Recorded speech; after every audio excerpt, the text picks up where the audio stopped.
আমি আজকে এখান থেকে বেঁচে ফিরবো কিনা আমি জানি। দেখতে পাচ্ছেন না, নীলাঞ্জন দাস তাকে তাকে নিয়ে যাওয়া হচ্ছে করে আমাদেরকে রোকা যাবে না। মমতা ব্যানার্জির কর্মীদের এইভাবে রোকা যাবে না। আমাদের ডিম মারবে, লিঞ্চিং করবে, আমাকে তো ফেলে দিয়েছিল। এবং আমি ধন্যবাদ জানাই আপনাদের এই মিডিয়ার কয়েকজন, আমাকে যদি আজকে না বাঁচাতো আজকে আমার মৃতদেহ এই আজকে কালীঘাটে আসতো, আমার মৃতদেহ আসতো, কিন্তু কিছু হবে আর অনেক কিছু চেঞ্জ। এরা তো চোর ছেঁচড়ের দল, চোর ছেঁচড়। আমি বলতে পারবো না, এরা তো বলছি তো, এরা চোর ছেঁচড় গুন্ডা মাওয়ালি এদের পার্টি। এবং আজকে আমি ধন্যবাদ জানাই পুলিশ প্রশাসন তো নির্বাক দর্শক হয়েছিল, ডিম মারছে, জামা ধরে টানছে, হ্যাঁ লিঞ্চ করে মাটিতে ফেলে দিয়েছে, চশমা ফেলে দিয়েছে, সব সব কিন্তু but they can not defeat us. এইরকম ভাবে মমতা ব্যানার্জির কর্মীদের আটকানো যাবে না, এটা জেনে রাখুন। মমতা ব্যানার্জির কর্মীদের এইভাবে আটকানো যাবে না। এই যে এই প্রশাসন, এই পুলিশ প্রশাসন, কি বলবো, আজকে কোর্টের পারমিশন নিয়ে ছাত্র যুবর মিছিল ছিল, সেটা পর্যন্ত এরা অ্যালাউ করে না। আমার হাতে প্রতীকী একটা পুতুল ছিল, যেটা দিয়ে আমরা আমাদের বারুইপুরে এই যে ধর্ষিত এবং মৃত 11 বছরের মেয়েটি অপরাজিতা, তাকে রিপ্রেজেন্ট করার জন্য প্রতীকী ভাবে আমি একটা হাতে পুতুল নিয়ে যাচ্ছিলাম, সেটাকে ছুঁড়ে এইভাবে আকাশে ফেলে দিয়েছে, রাস্তায় ফেলে দিয়েছে, ডিম মারছে, ইয়ে করছে, সাইড থেকে ধরে এনে মাঝ রাস্তায় এনে মারছে। এই হচ্ছে আজকে আমাদের। ভালো লাগছে তো বাংলার মানুষ? আপনাদের বলছি, আচ্ছা লাগ রাহা হ্যায়? পরিবর্তন ভালো লাগেছে তো? খুব ভালো লেগেছে আমাদের। এর উত্তর বাংলার মানুষ আপনাদের গণতান্ত্রিক ভাবে দেবে।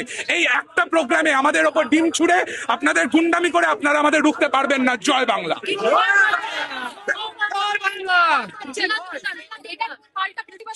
অবশ্যই হবে এবং এই জিনিস চলবে। আজকে যেটা করলো তাদের এই যে 5 বছরে তারা যেটা করেছে, এর জবাব তারা পাবে। এই 5 বছর তাদেরকে শান্তিতে আমরা থাকতে দেব না।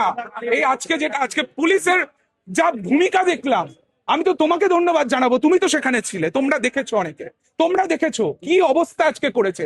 আজকে যদি মিডিয়ার, স্পেশালি ডিজিটাল মিডিয়ার কয়েকজন, আমি দালাল মিডিয়ার কথা বলছি না, কিন্তু মিডিয়া যদি আজকে আমাদের রক্ষা না করতো, আজকে আমার লাশ এখানে আসতো।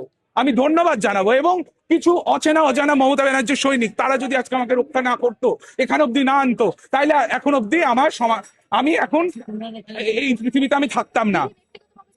দিদি এই পুরো বিষয়টা দেখছেন, অনেকেই আহত হয়েছেন, আমাকেও লিঞ্চিং করার চেষ্টা হয়েছে, কিন্তু আমি এটাকে ফাইট করে নেওয়ার জন্য আমি যথেষ্ট, আমি স্টেবল আছি। আমি আমার বাড়ি যাচ্ছি, I will take some rest. কিন্তু যাদেরকে আজকে মেরেছে, এর উপযুক্ত জবাব তৃণমূল কংগ্রেস দেবে। আমরা এমনি আসিনি, আমরা 41% ভোট পেয়ে আমরা আজকে এসেছি।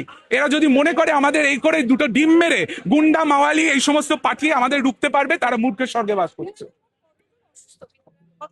আমি গুনতে পারিনি, আমি অসুস্থ ছিলাম, but I took some rest inside এবং আমি এখন ঠিক আছি। অনেকে গেছে, আমাকেও বারবার নেতৃত্ব অভিষেক দা আমাকে বারবার বলেছে হসপিটালে যাওয়ার জন্য, বাট আমার মনে হয় আজকে আপনাদের সামনে এই প্রতিবাদটা রেজিস্টার করা আমার অনেক বেশি গুরুত্বপূর্ণ ছিল। সেটা করে আমি বাড়ি যাচ্ছি। আপনাদের অনেক ধন্যবাদ। এই ধরনের কিছু গুন্ডা মাওয়ালি এরা এসে যদি আমার ওপর অ্যাটাক করে, তৃণমূল কংগ্রেসের ওপর অ্যাটাক করে, এতে আমরা কেউ দুর্বল হই না। এরা একটা ঝুন্ড মানে গুন্ডা পাঠিয়েছে। আমাদের কোর্টের পারমিশনে আজকে আমরা র্যালি করছিলাম, মিছিল করছিলাম, সেখানে তৃণমূল কংগ্রেসের মুখপাত্রকে এরকম ভাবে রাস্তায় ফেলে মারার চেষ্টা, আজকে আমাকে খুন করার চেষ্টা, লিঞ্চিং করার চেষ্টা, এর জবাব বাংলার মানুষ দেবে। এদের বললাম তো, দেয়ার ডেজ আর নাম্বারড। এদের মানে ব্যাকওয়ার্ড কাউন্টিং এরা স্টার্ট করে দিক, শুভেন্দু অধিকারী স্টার্ট করে দিন। আরো ভালো খবর দেখতে সাবস্ক্রাইব করুন বাংলা হান্টের ইউটিউব চ্যানেল। বাংলা হান্টের আরো খবর দেখতে নজর রাখুন।